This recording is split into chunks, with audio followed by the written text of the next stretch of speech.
Tonight in Medical Rounds, we are talking about a degenerative disease that affects the nervous system. It is called ataxia.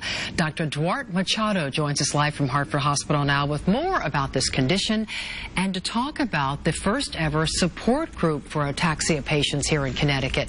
Good evening, Dr. Macahdo. Thanks for being with us tonight. Good evening, Denise. First of all, let's talk about what is ataxia.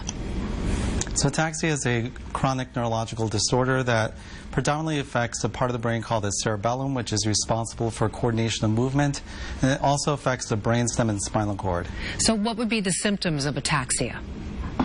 So symptoms vary by age of onset, which can be anywhere from late childhood to late adulthood. And it really affects head to toe. So patients with this condition have impairment of eye movements, slurred speech, trouble with swallow function, impaired fine motor control, such as impairment of handwriting, and also gait and balance problems and fall risk. As the disease progresses, many of these patients have a need for use of a cane, a walker, or even more than that. So what can we do for patients who suffer from ataxia? What type of treatment do you offer at the Chase Family Movement Disorder Center?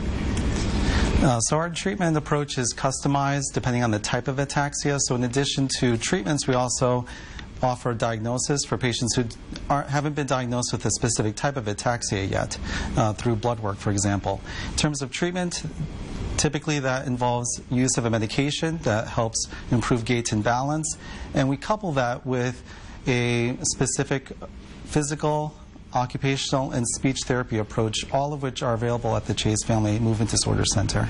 And this last question I have for you, I understand that you recently partnered with a patient to start the first ever support group for those with ataxia here in Connecticut. Tell us about how this happened. Yeah, I've found that partnering with a patient who has this condition is the most effective way to bring about awareness for other people who have the same condition. And under the auspices of the National Ataxia Foundation, we decided to start a support group right here in Connecticut, because previously patients had to travel out of state to New York, for example, to attend a support group.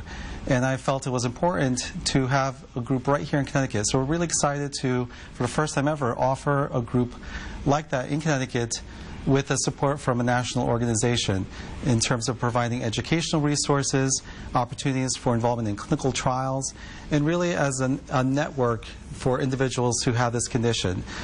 So again, we're really here for the community of people who have this condition, and it's really exciting to be able to do this for the first time in Connecticut. You know, it is exciting, and good for you for doing that, because I'm sure that people who suffer from this need as much support as they can possibly get.